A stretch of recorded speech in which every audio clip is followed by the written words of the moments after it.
Hello friends, मैं आरती यादव आपके अपने यूट्यूब चैनल पर आप सभी लोगों का हार्दिक स्वागत करती हूँ। आप सभी लोगों को हमारा नमस्कार। तो आज यहाँ पर हम बात करने वाले हैं सेल बायोलॉजी के कुछ मोस्ट इम्पोर्टेंट टॉपिक बचे हुए हैं, जिसका अंतिम पार्ट है आज सेल बायोलॉजी का। सबसे पहले हम बात करेंगे क्रोमोसोम्स क्या होते हैं, गुणसूत्र क्या है, पूरा डिटेल से हम आपको बताएंगे। उसके बाद सेंट्रोसोम क्या है, तारक काय के बारे में, तारक केंद्र के बारे में। उसके बाद बात करेंगे सीलिया एंड फ्लैजिला। ये तीन टॉपिक हमारे सेल बायोलॉजी के बचे हुए थे, तो हमने सोचा इन तीनों टॉपिक को एक ही वीडियो में आपको करा दिया जाए। लेकिन मुझे अभी वीडियो बनाते टाइम याद आया कि सेल बायोलॉजी में एक टॉपिक और बचा है जो आपके लिए इम्पोर्टेंट हो सकता है, माइक्रोबॉडीज। उसकी वीडियो हम नेक्स्ट आपके लिए अपलोड कर देंगे। ज़्यादा नहीं, 10-15 मिनट की वो वीडियो है, लेकिन आपके लिए इम्पोर्टेंट है। वैसे हमने सोचा यही था कि इन जो बचे हुए टॉपिक है उन सभी को एक ही वीडियो में करा दिया जाए, लेकिन वो टॉपिक अभी मुझे याद आया कि अभी माइक्रो बॉडीज आपकी और बची हुई है, तो वो भी हम आपके लिए करा देंगे। और कराने के पश्चात हमें आपको क्या करेंगे, सेल बायोलॉजी की कम से कम 2-3 वीडियो लेकर आएंगे मॉक टेस्ट की। बहुत ही शानदार मॉक टेस्ट हम आपको कराएंगे। जो भी क्वेश्चंस आपके एग्जाम में पूछे जाते हैं, प्रीवियस ईयर क्वेश्चन, जो भी इंपॉर्टेंट क्वेश्चन है, वो सभी क्वेश्चन हम आपको करा देंगे। तो लगातार हमारे साथ बने रहेगा, इसी प्रकार सपोर्ट करते रहेगा। ज़्यादा से ज़्यादा इस वीडियो को शेयर करना। आशा करती हूँ आज आप इस वीडियो को बहुत ज़्यादा शेयर करोगे। और जो स्टूडेंट्स हमसे अभी न्यू जुड़ रहे हो, हमारे चैनल को सब्सक्राइब करके बेल आइकन को प्रेस ऑल को क्लिक कर लें, जिससे हम जो भी वीडियो डालें आपके पास तुरंत हमारा नोटिफिकेशन पहुंच जाए। और एक सूचना आपको और देना चाहती हूँ कि अब हम जल्द ही आपको एक व्हाट्सएप नंबर देंगे, जिससे आप हमारे साथ जुड़ सकते हो। व्हाट्सएप ग्रुप बना देंगे या हमारे साथ व्हाट्सएप नंबर हम आपको दे देंगे, उससे आप जुड़ सकते हो। तो 1-2 दिन में आपको व्हाट्सएप नंबर हमारा मिल जाएगा। तो आशा करती हूँ आज आप इस वीडियो को पूरा जरूर देखोगे और साथ ही साथ नोटबुक में नोट करते हुए चलोगे। ठीक है, तो सबसे पहले हम बात करेंगे कि सेंट्रोसोम्स यानी क्रोमोसोम्स क्या होते हैं। क्रोमोसोम्स, सबसे बड़ा क्रोमोसोम्स किसका है, यानी सबसे ज्यादा क्रोमोसोम्स किस में पाए जाते हैं, पादपों में और जंतुओं में। बहुत ही डिटेल से हम आपको आज बताएंगे। सबसे पहले क्रोमोसोम्स की बात करेंगे, उसके बाद सेंट्रोसोम्स, उसके बाद सीलिया एंड फ्लैजिला। तीनों टॉपिक हम इस वीडियो में कंप्लीट कर देंगे आज। तो चलिए बात करते हैं सबसे पहले क्रोमोसोम्स।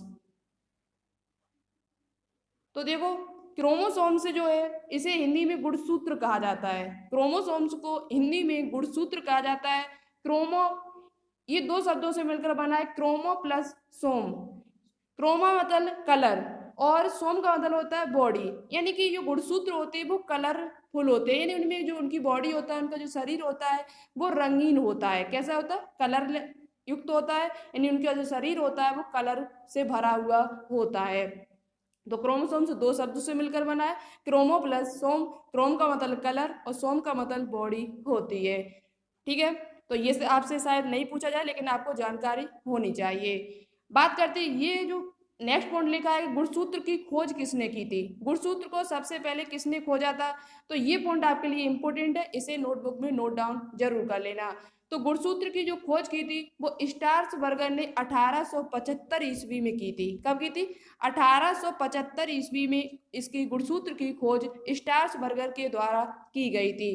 बात करते हैं क्रोमोसोम शब्द किसने दिया है, तो क्रोमोसोम जो शब्द है वो हमारा बाल्डियर ने 1888 ईस्वी में दिया। कब दिया, 1888 ईस्वी में बाल्डियर नाम के वैज्ञानिक जो थे उन्होंने क्रोमोसोम्स शब्द दिया था। यानी क्रोमोसोम जो शब्द है, इंग्लिश का जो शब्द है, वो किसने दिया था, तो वो बाल्डियर नाम के वैज्ञानिक ने 1888 ईस्वी में दिया हुआ था। इंपॉर्टेंट है दोनों ही पॉइंट, नोटबुक में नोट डाउन जरूर करना। चलिए नेक्स्ट पॉइंट देखते हैं। नेक्स्ट हमारा पॉइंट है कि गुणसूत्र आनुवांशिक लक्षणों को एक पीढ़ी से दूसरी पीढ़ी में स्थानांतरित करते, इस बात को किसने कहा था। इस बात को किसने बताया था कि गुणसूत्र जो होते हैं वो आनुवांशिक लक्षणों को एक पीढ़ी से दूसरी पीढ़ी में स्थानांतरित करते हैं, ऐसा किसने कहा था, तो ऐसा सटन तथा बोवेरी नाम के वैज्ञानिक ने कहा था। ऐसा आपसे पूछा जा सकता है क्वेश्चन कि गुणसूत्र आनुवांशिक लक्षणों को एक पीढ़ी से दूसरी पीढ़ी में स्थानांतरित करते हैं, ये बात किसने कही थी, ये तथ्य किसका है।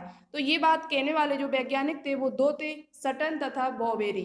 सटन तथा बॉवेरी। आपको पता होगा गुणसूत्र जो होते हैं वो डीएनए पाए जाते हैं। डीएनए किससे मिलकर बने होते हैं, जीन से। जब बहुत सारे जीन इकट्ठे होते हैं तो डीएनए का निर्माण होता है, और डीएनए जब बहुत सारे इकट्ठे होते हैं तो गुणसूत्र का निर्माण होता है। तो जीन वो जो होते हैं वो एक पीढ़ी से दूसरी पीढ़ी में स्थानांतरित करते हैं। डीएनए की सबसे छोटी इकाई पूछी जाए तो जीन होती है, आनुवंशिक की सबसे छोटी इकाई पूछी जाए तब भी जीन ही बताओगे, ठीक है। तो आनुवंशिक लक्षणों को एक पीढ़ी से दूसरी पीढ़ी में जो स्थानांतरित होता है वो किसके द्वारा होता है, गुणसूत्रों के कारण होता है। ऐसा किसने कहा था, तो सटन तथा बॉवेरी ने कहा था। बात करते हैं गुणसूत्र किसे कहते हैं। गुणसूत्र की यदि आपसे डेफिनेशन पूछी जाए तो आप बता सकते हो केंद्रक में धागे नुमा संरचनाएं। मेन बात है ये कहाँ पर पाए जाते हैं, तो गुणसूत्र जो होते हैं वो केंद्रक के अंदर पाए जाते हैं। कहाँ पर पाए जाते हैं, केंद्रक के ये अंदर पाए जाते हैं। कोशिका, कोशिका के अंदर केंद्रक, केंद्रक के अंदर क्या होते हैं, गुणसूत्र हमारे उपस्थित होते, प्रेजेंट होते हैं। कहाँ पर, केंद्रक द्रव्य में। केंद्रक के अंदर जो केंद्रक द्रव्य भरा होता है, न्यूक्लियोप्लाज्म होता है, उसी के अंदर गुणसूत्र पाए जाते हैं, जिन्हें क्या कहते हैं, गुणसूत्र कहते हो। ये कैसी संरचना होती है, धागे नुमा संरचना होती है। किस प्रकार की संरचना होती है, धागे नुमा संरचना को हम गुणसूत्र कहते हैं, जो केंद्रक में उपस्थित होते हैं।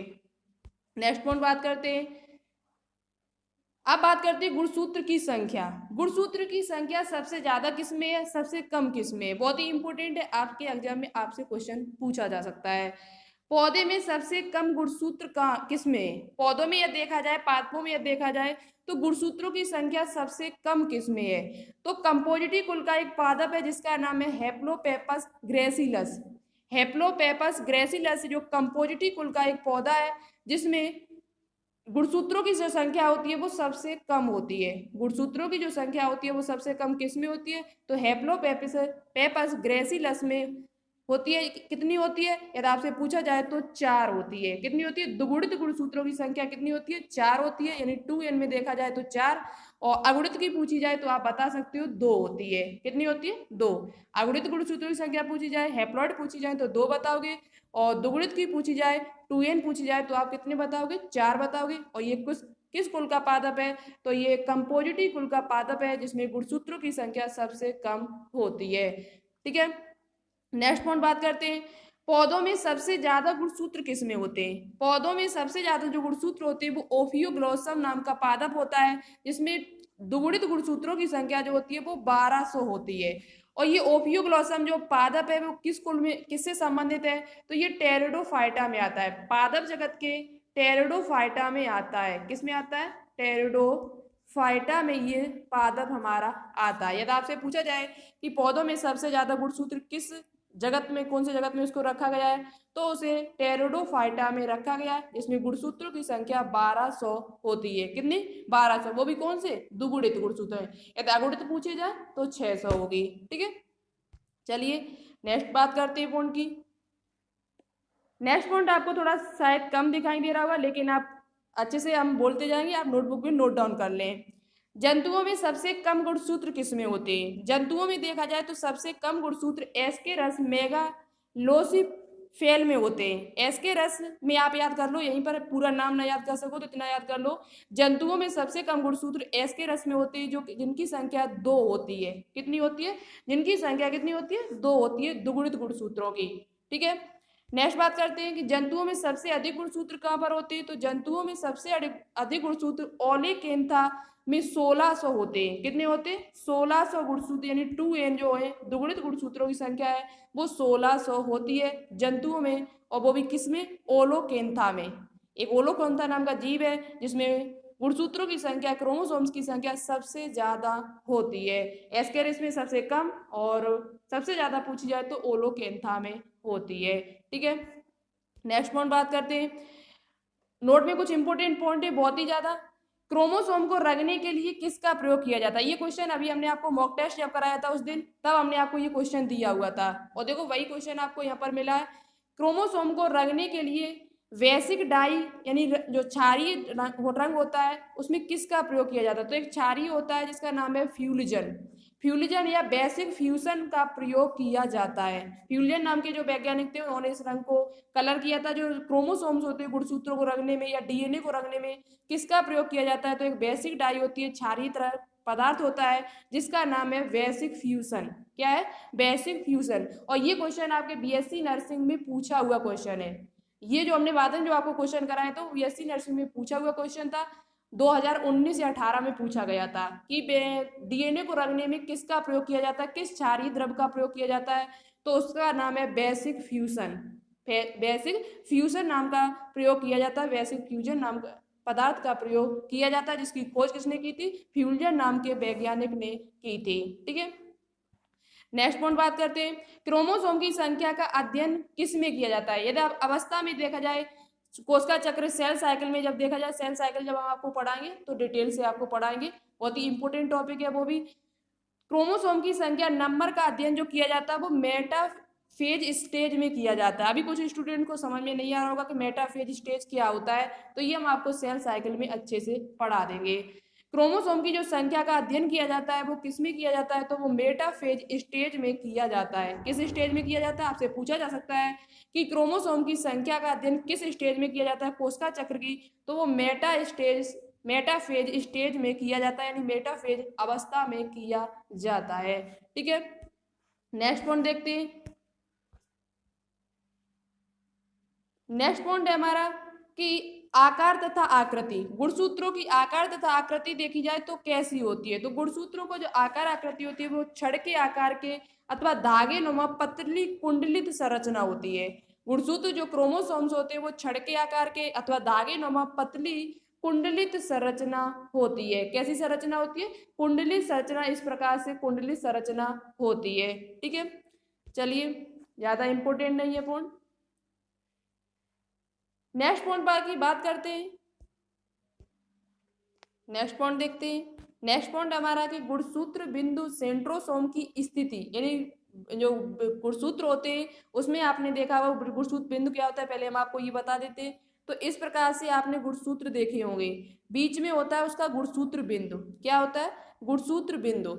इस प्रकार से देखो होते हैं, अभी हम आपको दिखाते हैं। जैसे ये बना है, इस प्रकार से होते, ये क्रोमोटेड होते हैं। जो आपको भुजाएं आपको दिखाई दे रही हैं, इसके क्या होते हैं? क्रोमोटेड होते हैं। तो ये जो बीच वाली जो संरचना आपको, जिस बिंदु से ये दोनों क्रोमोटेड आपस में जुड़े हुए हैं, इसको गुणसूत्र बिंदु कहा जाता है। क्या कहा जाता है? गुणसूत्र बिंदु कहा जाता है।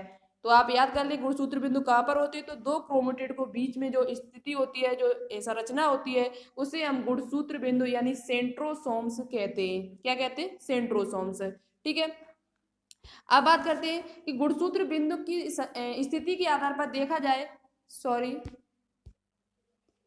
गुणसूत्र के बिंदु की स्थिति के आधार पर देखा जाए यदि, तो गुणसूत्र के कितने प्रकार के होते हैं? गुणसूत्र कितने प्रकार के होते हैं और उनको क्या कहा जाता है? वेरी इंपॉर्टेंट पॉइंट है ये वाला, इसे अच्छे से नोटबुक में नोट डाउन जरूर कर लेना। पूछा, सबसे पहले होते हैं बी आकार के। बी आकार का कैसा होता है गुणसूत्र बिंदु? तो गुणसूत्र बिंदु गुणसूत्र के ठीक मध्य में हो तो उसे हम मेटासेंट्रिक कहते हैं। पूछा जाता है कि बी आकार के गुणसूत्र को क्या कहा जाता है, गुणसूत्र बिंदु को क्या कहा जाता है? ये गुणसूत्र बिंदु के आधार पर इनको बांटा गया। पहली बात तो गुणसूत्र बिंदु यानी सेंट्रोसोम के आधार, स्थिति के आधार पर इनको गुणसूत्र के आकारों में, यानी गुणसूत्र के विभिन्न प्रकार के आकार होते हैं। गुणसूत्रों के जो आकार होते हैं वो विभिन्न प्रकार के होते हैं, जैसे कि बी आकार का, बी शेप का, एक एल शेप का, आई शेप का, जे शेप का। अभी हम आपको आगे और दो बताएंगे। तो यदि पूछा जाए आपसे कि बी आकार का जो गुणसूत्र होता है उसको क्या कहा जाता है, तो उसे कहा जाता है मेटासेंट्रिक। क्या कहा जाता है? जब गुणसूत्र बिंदु गुणसूत्र के ठीक मध्य में होता है, बीच में होता है, तो उसे हम मेटासेंट्रिक कहते हैं, जैसे कि आपको यहाँ पर चित्र में दिखाई दे रहा होगा। ये देखो गुणसूत्र बिंदु बिल्कुल बीच में है, उसके नीचे जो आपको शेप दिखाई दे रहे हैं वो क्रोमोटेड है, यानी वो बी के आकार के हैं। किसके आकार के? बी का आकार के। तो बी के शेप के जो गुणसूत्र होते हैं उनको क्या कहा जाता है? तो उनको मेटासेंट्रिक कहा जाता है। क्या कहा जाता है? मेटासेंट्रिक। यदि एल के आकार का कोई गुणसूत्र है तो उसे हम सब मेटासेंट्रिक कहते हैं। क्या कहते हैं उसे हम? एल के आकार के जो गुणसूत्र होता है उसे हम सब मेटासेंट्रिक कहते हैं। इसे मेटासेंट्रिक, इसे सब मेटासेंट्रिक कहा जाता है। इस प्रकार से एल के आकार का गुणसूत्र होता है, इस प्रकार से, यानी एल की तरह से, जैसे एल होती है हमारी, उसी प्रकार से ये गुणसूत्र होते हैं, तो उसे हम सब मेटासेंट्रिक कहते हैं। क्या कहते हैं? सब मेटासेंट्रिक। नेक्स्ट बात करते हैं जे के आकार को क्या कहा जाता है, तो जे के आकार को एक्रोसेंट्रिक कहा जाता है। जे के आकार का जो गुणसूत्र होते हैं उनको एक्रोसेंट्रिक कहा जाता है। क्या कहा जाता है? एक्रोसेंट्रिक। यदि आई के आकार का कोई गुणसूत्र है, जैसे कि इस प्रकार से, आई के आकार का कोई जो गुणसूत्र होता है उसे क्या कहा जाता है, तो उसे कहा जाता है टीलोसेंट्रिक। क्या कहा जाता है, टीलोसेंट्रिक। तो सबसे पहले मेटासेंट्रिक, फिर सब मेटासेंट्रिक, फिर जे के आकार को एक्रोसेंट्रिक और आई के आकार को टीलोसेंट्रिक कहा जाता है। तो ये चारों नाम अच्छे से याद कर लेना, ठीक है। नेक्स्ट पॉइंट देखते हैं। अब बात करते हैं तो गुणसूत्र में जो भी इंपॉर्टेंट था हमने आपको सभी बताया, यानी कि गुणसूत्र की खोज किसने की थी, गुणसूत्र को शब्द क्रोमोसोम शब्द किसने दिया था, गुणसूत्र बिंदु के आधार पर किसने कितने प्रकारों में बांटा गया उसे, तो वो हमने आपको पूरा बता दिया है। अब बात करेंगे तारक काय या सेंट्रोसोम, बहुत ही इंपॉर्टेंट टॉपिक ये भी है। तारक काय या सेंट्रोसोम, पूछा जाए आपसे कि सेंट्रोसोम किस प्रकार की संरचना होती है, तो सेंट्रोसोम बेलनाकार होते हैं। किस प्रकार के होते हैं, बेलनाकार होते हैं। सेंट्रोसोम जो शब्द दिया था वो टी बॉवेरी ने 1888 ईस्वी में दिया हुआ था।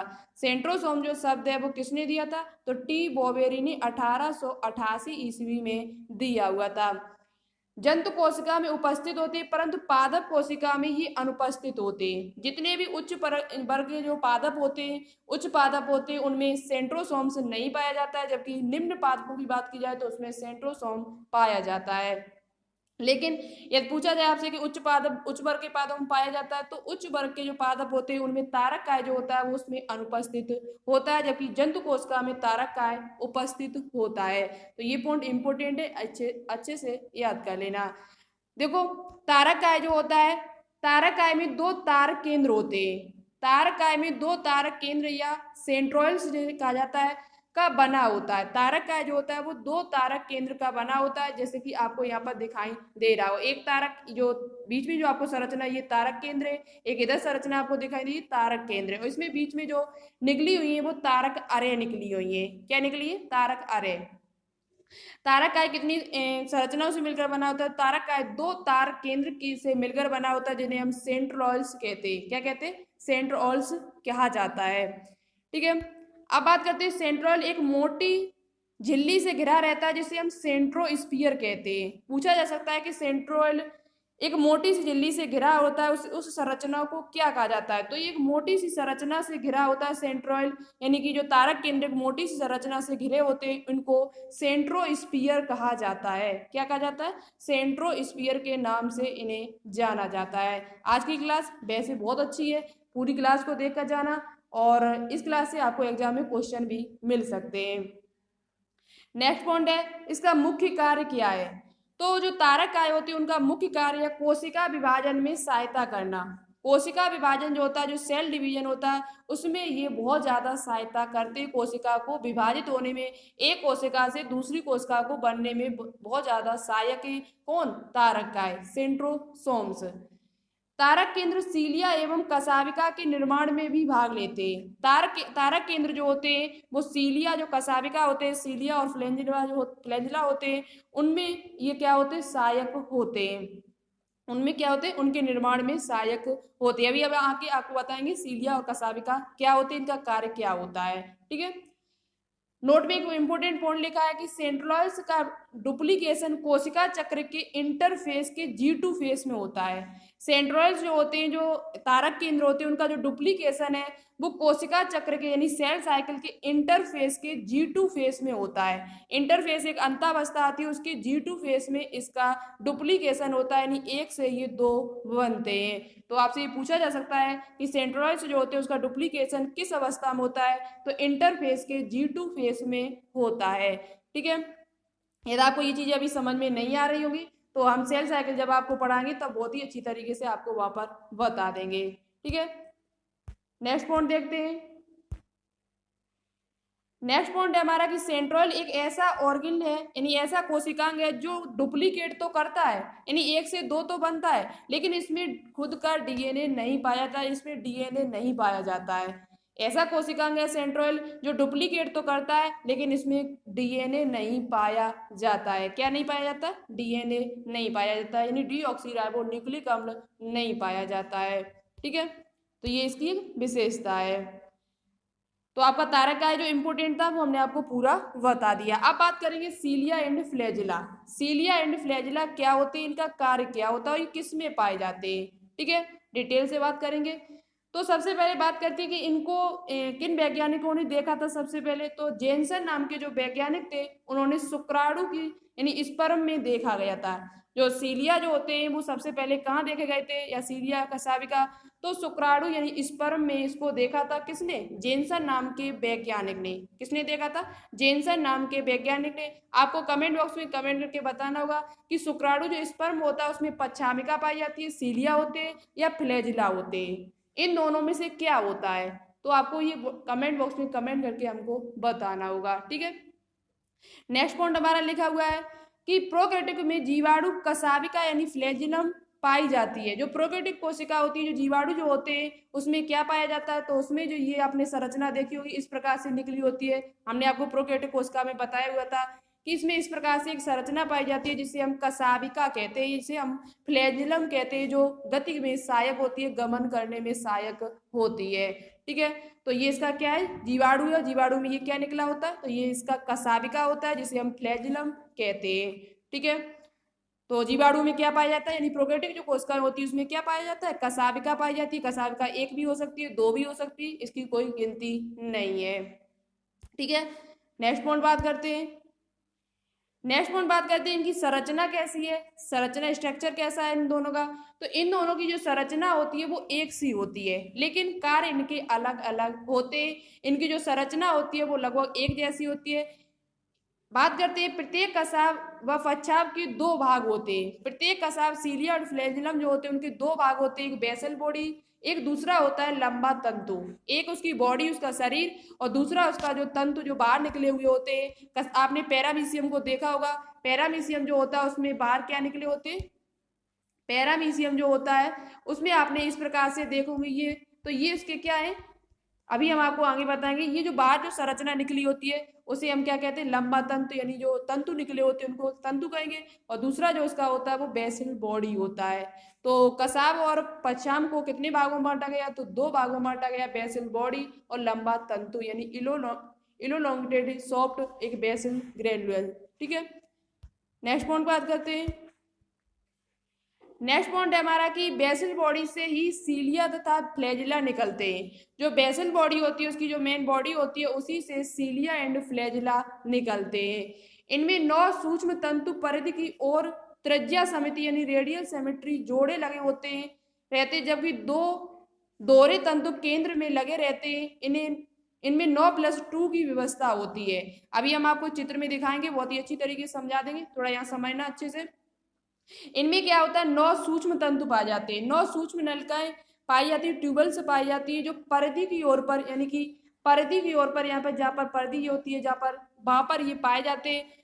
त्रिज्या की समिति में रेडियल सिमेट्री जोड़े लगे रहते हैं, जो दोहरे तंतु केंद्र में लगे रहते हैं, और जो दो दोहरे तंतु होते हैं वो केंद्र में लगे रहते हैं। अभी हम आपको चित्र दिखाते हैं। इनमें व्यवस्था पूछी जाती है, पॉइंट बहुत ज्यादा इंपॉर्टेंट है, पूछा जाता है कि फ्लैजिला और सीलिया में कैसी व्यवस्था होती है? तो इसमें 9+2 व्यवस्था पाई जाती है। कैसी व्यवस्था होती है? 9+2, 9 सूक्ष्म नलिकाएं होती हैं जो उसके त्रिज्या पर यानी परिधि पर लगी होती हैं, और दो जो होती है वो उसके केंद्रक के अंदर पाई जाती हैं। देखो अभी हम आपको चित्र दिखाते हैं, तब आपको अच्छे से समझ में आएगा। तो देखो ये चित्र आपको दिखाई दे रहा होगा।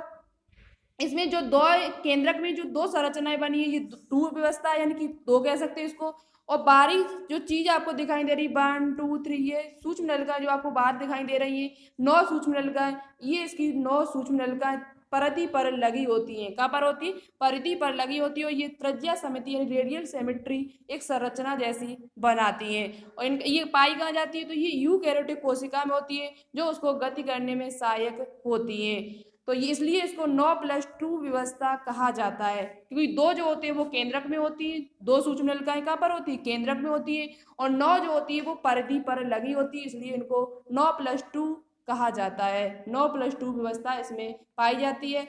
ये जो 9 सूक्ष्म नलिकाएं जो होती है वो ट्यूबुलर नाम की प्रोटीन से बनी होती है। 9 जो सूक्ष्म नलिकाएं होती है वो ट्यूबुलर नाम की प्रोटीन से बनी होती हैं, ठीक है। इस पॉइंट को आप लोग याद कर लेना।